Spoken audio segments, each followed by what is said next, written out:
Les vraies voix Sud Radio, le grand débat du jour.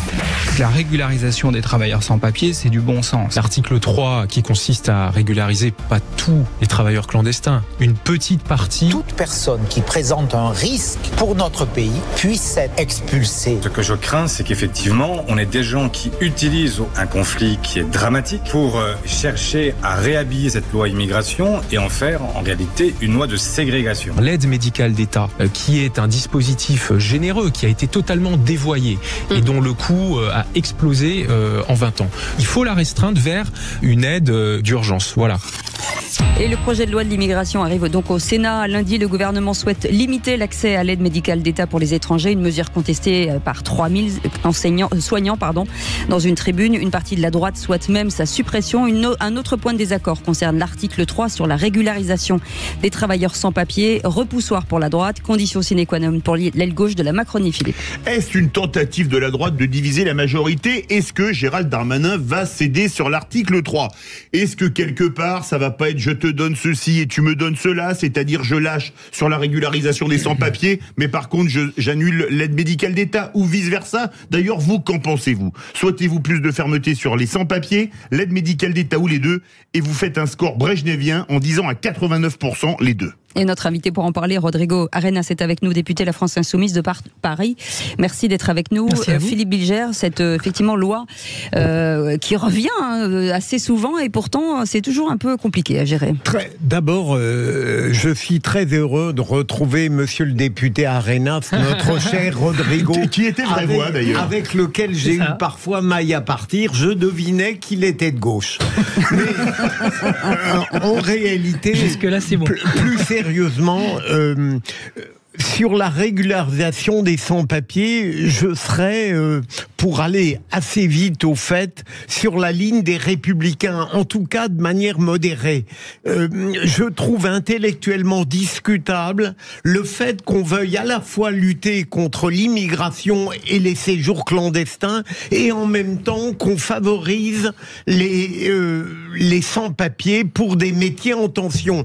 Si j'avais du temps, je pourrais développer ça, mais je veux permettre à tout le monde de parler. Deuxième élément, je serais plus réservé sur l'aide médicale d'État et je crois savoir qu'un rapport dont monsieur Véran n'a pas encore donné le contenu laisserait entendre que ce ne serait pas une catastrophe pour la France et qu'en réalité ce serait plutôt une bonne chose et donc inutile de le modifier. C'est une interrogation que je formule. René. Oui, alors moi on va pas, parce que le sujet est très vaste, mais par exemple concernant l'article 3, je trouve que c'est vraiment inconcevable que LR et le RN en fassent une affaire d'État, parce que, excusez-moi, l'article 3 va permettre la régularisation de sans-papiers qui travaillent. D'abord, c'est sous condition. On va pas régulariser comme ça des sans-papiers pour rien. C'est des gens qui travaillent, qui sont là depuis à peu près 3 ans, qui auront 8 mois d'expérience dans les fameux métiers en tension ou dans les zones de tension. Donc c'est pas un cadeau qu'on fait aux... Puis excusez-moi, ces fameux sans-papiers travailleurs clandestins, enfin travailleurs sans-papiers, sont des gens qui servent à l'économie française. On les prend pas pour rien. Ils servent à quelque chose. Et autre chose, concernant l'AME, parce qu'on parle l'aide médicale d'État. Bon, écoutez, je trouve que le fait de ne pas vouloir soigner des gens sous prétexte qu'ils sont étrangers, moi, c'est quelque chose qui me... Oui, mais clandestin ou pas, vous savez, les médecins, n'importe quel médecin vous dira « je soignerai n'importe qui ». Vous comprenez ? Et en plus, ça ne coûte pas autant d'argent que ça. Parce qu'on s'est rendu compte que beaucoup de clandestins qui avaient affaire, qui utilisaient l'AME, n'étaient pas si nombreux que ça. Et il y a eu tellement de clichés là-dessus. On a dit qu'il y avait des clandestins qui utilisaient l'AME pour des compléments capillaires, pour des prothèses mammaires. C'est entièrement faux. Moi, je trouve que l'AMU, par contre... Non, ce que veut faire maintenant l'AMU, c'est quelque chose d'absolument condamnable, parce que ça restreint complètement quelque chose d'essentiel, c'est-à-dire la santé. Oui. Sur le premier sujet, qui pour moi est encore plus important, qui est la question de l'intégration, effectivement, il me semble que la première condition d'intégration dans n'importe quel pays d'ailleurs, c'est toujours le travail. C'est l'élément premier qui vous permet de connaître les codes du pays, de connaître la langue, d'être utile entre guillemets à la société, etc. Donc oui, ça me semble être. Je comprends même pas qu'il y ait de débat. J'étais même pas sûr d'ailleurs dans les détails du cadre juridique actuel, mais effectivement, de n'importe quel pays d'ailleurs, à partir du moment où vous travaillez, il faut un permis de travail. Mais si vous travaillez pendant une certaine durée, il est tout à fait normal que vous soyez accepté, reconnu, que vous ayez les mêmes droits que les autres. C'est même tout à fait, c'est une moralité, je veux dire, élémentaire. La voix de notre député Rodrigo Arenas, petit bilan finalement de ce que vous venez d'entendre. C'est un peu à l'image de tous les débats qu'il y a à l'Assemblée nationale, à la fois sur le fond et sur la forme, c'est-à-dire une inversion philosophique de l'accueil, de l'immigration dans notre pays. Est-ce qu'on est sur une immigration utilitaire, ce que fait le Canada par exemple, les États-Unis, c'est-à-dire qui donne des cartes en fonction des besoins du pays, ou est-ce qu'on est sur un accueil universel, plus humaniste, qui est la tradition française? Donc il y a un vrai sujet qui va se poser à notre pays, qui est un sujet de civilisation, pour le coup. Comment est-ce qu'on conçoit en fait nos rapports au monde? Et là, il y a un vrai sujet qui va se poser à l'Assemblée nationale. Pardon? Vous dites quoi? Moi, je suis issu de l'immigration. Donc, concrètement, je suis devenu député grâce à l'école de la République, grâce aux valeurs qu'on m'a enseignées. Donc, je pense que si on m'avait refusé aujourd'hui ce qu'on veut refuser à d'autres, je pense que ça, j'estime apporter pour mon pays. Donc, je pense que c'est un chemin qui n'est pas souhaitable.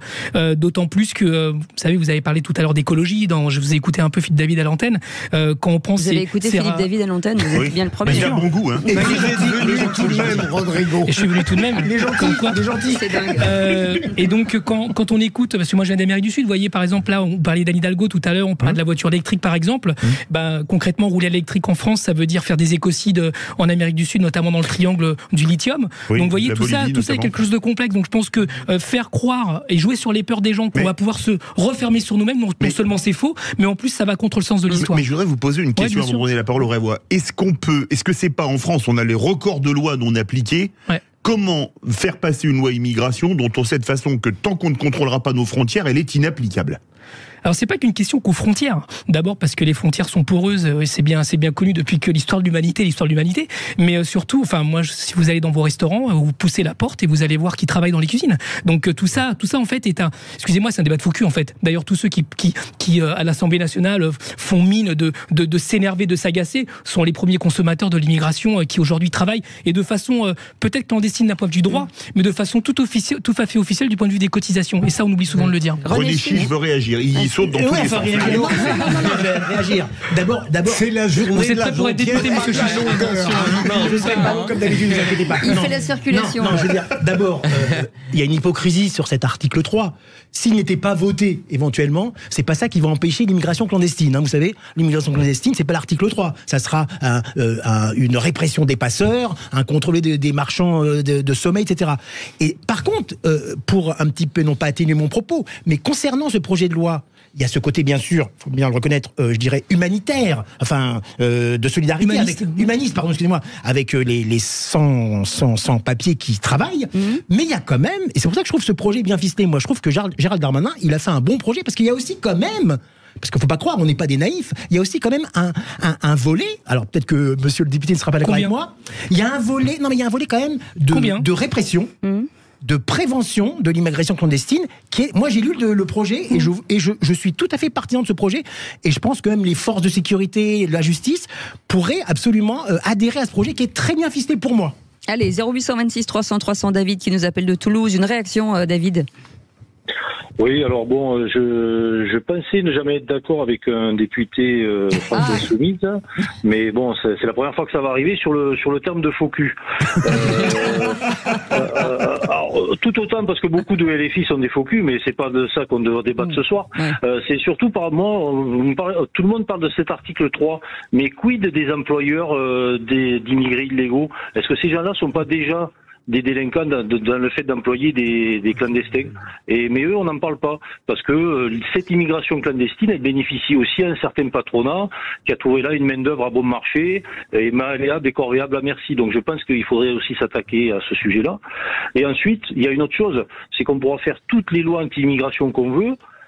Tant qu'on n'aura pas réglé le problème de l'immigration au niveau européen, rien ne changera. Donc, Monsieur Ciotti qui veut un référendum sur l'immigration, Monsieur Bardella, Madame Le Pen, etc. Tant qu'on ne reverra pas nos politiques vis-à-vis de l'Union européenne et vis-à-vis de l'immigration, rien ne se fera. C'est un coup d'épée dans l'eau. Oui. Écoutez, une fois de plus. Une vraie remarque de David. Pourquoi pas sanctionner les patrons? Parce que vous prenez des sans-papiers malléables et corvéables à merci, vous leur faites 60 heures, vous payez pas les heures sup, ils peuvent pas se plaindre, et une fois qu'ils sont régularisés, vous les virez et vous prenez d'autres sans-papiers. Est-ce qu'il faudrait pas sanctionner les employeurs voyous?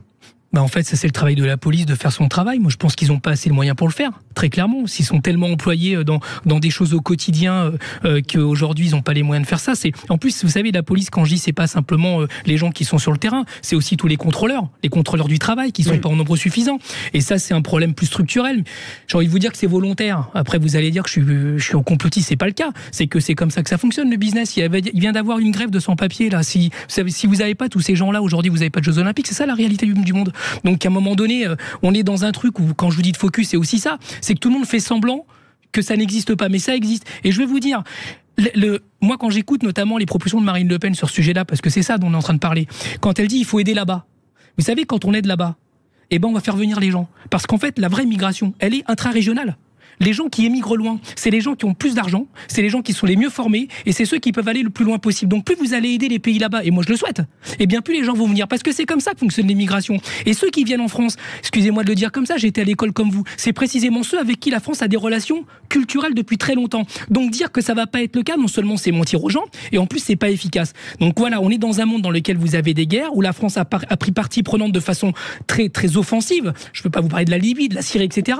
Et je vais vous dire très tranquillement, en Europe, la France, elle a pas pris sa part. Donc je veux bien qu'on dise, en faisant appel à Rocard, qu'on veut se donner une caution de gauche, on peut pas accueillir toute la misère du monde. Mais encore faut-il prendre toute sa part. La deuxième partie a du sens, et la France n'a pas pris sa part. En tout cas, par rapport à l'Allemagne, on est loin derrière. Philippe Bilger veut réagir. Est-ce que, monsieur le député, est-ce que vous admettez qu'il puisse y avoir, pour un État, des limites à l'humanisme? Bien sûr. Et lesquelles? Mais les limites à l'humanisme, c'est simplement la capacité d'accueillir des gens. Mais aujourd'hui, vous savez très bien que la France, elle est en capacité d'accueillir plus que ce qu'elle accueille. La limite, elle est dans le racisme.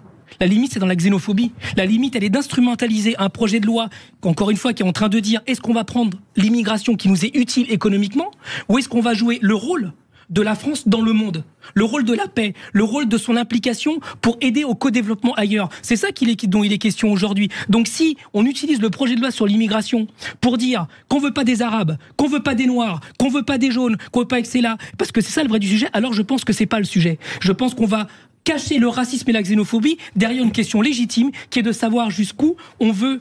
Mais quand certains. J'avais pas fini, mais je vous en prie. Non, finissez. Non, je disais, mais quand certains s'opposent à vous en disant que il faut savoir aussi bien les accueillir, c'est ça aussi le problème aujourd'hui, c'est que aujourd'hui il y a beaucoup de clandestins chez nous et on n'est pas capable de les gérer en fait. Alors il faut d'abord apprendre à gérer tous ces gens. En fait, ces clandestins, ils sont chez vous. Ils sont chez nous. Oui, mais il faut qu'on s'en occupe. Moi, je vais vous donner un exemple tout simple. Je travaille beaucoup sur les questions éducatives, comme vous le savez. Il y a beaucoup de femmes seules avec enfants qui sont dans les hôtels sociaux d'urgence. Le SAMU social n'a pas les moyens de les accueillir. C'est des enfants qui sont ici parce qu'ils ont des soins. Moi, je suis député du 13e et du 14e. Et comme vous le savez, il y a une infrastructure hospitalière qui permet d'avoir ces enfants-là. Du jour au lendemain, ces mamans avec les enfants, elles reçoivent un texto pour leur dire qu'elles doivent partir dans l'Essonne, dans des Formule 1, dans des zones d'activité. Donc, du jour au lendemain, il faut qu'elles partent. C'est comme ça qu'on gère l'immigration aujourd'hui, c'est-à-dire qu'on crée les conditions de la précarité. On crée les conditions, en fait, de la diminution. C'est peut-être ça qu'il faut changer. Donc, ce n'est pas qu'on n'a pas les moyens. C'est qu'on a organisé un système qui précarise cette part de la population et donc on la criminalise et aujourd'hui on en fait un outil de dire bah ouais c'est des gens qui viennent d'Afrique donc finalement il faut les renvoyer chez eux. C'est ça le discours qui est derrière. Donc je dis qu'on a les moyens de le faire, simplement il faut repenser le système et arrêter de faire des projets de loi de finances dans lesquels on retire les moyens à l'assistance de ces personnes-là parce qu'en leur retirant les moyens on les met dans la précarité et à la fin vous les voyez dans la rue et à la fin vous avez peur et à la fin vous dites retournez chez vous. C'est ça aujourd'hui qui est cynique et qui est focus. Tom Conan mais pas trop long pour citer Philippe Bilger. Alors non, je suis d'accord avec globalement ce qui est dit, mais ce que je voulais aussi rappeler, c'est qu'il y a quand même un cynisme pour revenir à des choses un peu plus terre à terre et concrètes. Il y a un cynisme de la part de certaines entreprises aussi qui sont en fait dans une logique effectivement utilitariste, comme Monsieur le député a dit tout à l'heure, c'est-à-dire en fait qui sont ravis effectivement d'avoir une main-d'œuvre bon marché, après qui vont exploiter en auto-entrepreneur avec des après faut pas généraliser, avec des statuts. Non, bien sûr que non, mais il y a certaines entreprises. En fait, vous regardez, qu'est-ce que vous avez dans il y a beaucoup de restaurateurs qui se battent pour bien sûr, mais regardez dans les centres-villes, de beaucoup de villes de France, vous avez un nombre incalculable de livreurs, etc., qui doivent effectivement avoir des conditions de travail qui doivent pas être géniales par tous les temps, en vélo, etc. Voilà, sans les citer, ils sont pas salariés, ces gens-là la plupart du temps. Ils sont auto-entrepreneurs exactement, en achetant des licences. Donc, à un moment donné, il faut aussi quand même regarder la réalité de ça. Je veux dire, c'est pas seulement une police du travail, c'est aussi concrètement un contexte économique qui fait que certaines entreprises vont tirer profit en fait de cette situation, ce que je trouve absolument scandaleux. Et à un moment donné, il n'est pas normal que des personnes parce qu'effectivement, elles viendraient de l'étranger, soient maltraitées, entre guillemets, économiquement, socialement, etc., sous prétexte, voilà, qu'elles arrivent depuis peu de temps. Voilà, c'est pas normal. Non, je voulais poser une question à monsieur le député en étant concis. Et voilà, il y a quand même un côté répression dans le projet de loi de Darmanin. Vous êtes bien d'accord? Est-ce que vous êtes d'accord avec ce projet ou pas? Quelle répression vous parlez? Parce il y a beaucoup de conditions qui sont mises. Il y a beaucoup de conditions qui sont mises pour justement l'entrée de l'immigration. Il y a plein de choses, même pour des mineurs maintenant, etc. Il y a beaucoup. Je ne sais pas si vous avez lu le projet. Bon, j'essaie de faire mon travail consciencieusement. En tout cas, j'espère. C'est pas tous les jours facile. J'ai oublié d'être gentil. Excusez-moi.